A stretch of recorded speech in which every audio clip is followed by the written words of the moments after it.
একদিন একটি ছোট বিড়াল মেঘে আকাশের নিচে খেলছিল।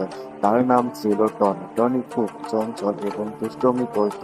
সে ছোট ছোট পাখির পিছনে দৌড়াতো, গাছের ডালে চলতে পছন্দ করত এবং মাঝে মাঝে মাটির উপরে লাফাতো। তবে টনি মনে করতো এক অদ্ভুত কৌতূহল ছিল।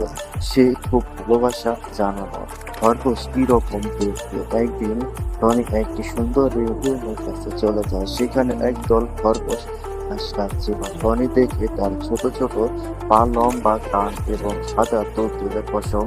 তার মনে হলো খরগোশগুলো অনেক মজার, আর সে তাদের কাছে বন্ধুত্ব করতে চাইল। টনি এক খরগোশের কাছে গিয়ে বলল, হ্যালো, তুমি কিভাবে এত দ্রুত দৌড়াতে পারো? খরগোশ হাসতে হাসতে বলল, আমার পা ছোট হলেও আমি দ্রুত দৌড়াতে ভালোবাসি। তবে আমি তোমাকে দেখাতে পারি কিভাবে।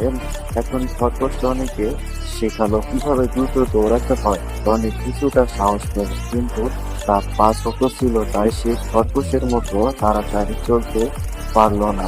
তবে টনি তার চেষ্টা চালিয়ে গেল। এক সময় টনি বুঝতে পারল সে খরগোশ যত দ্রুত দৌড়াতে পারে তার নিজের শক্তির অন্য কখনো কোথাও আছে। সে গাছের উপর খুব ভালোভাবে চলতে পারে, আবার ছোট ছোট জায়গায় লুকিয়ে যেতে পারে। টনি আর খরগোশ একে অপরের নানা দিক থেকে সাহায্য করতে লাগলো। খরগোশ টনিকে দৌড়াতে উপায় শিখালো, আর টনি খরগোশকে গাছের ডালে উঠতে সাহায্য করলো। এভাবে তাদের দুজনের এক মজার বন্ধুত্ব গড়ে ওঠে। আমরা গল্প থেকে জানতে পারলাম সবাই একে অপরের কাছ থেকে কিছু না কিছু শিখতে পারে।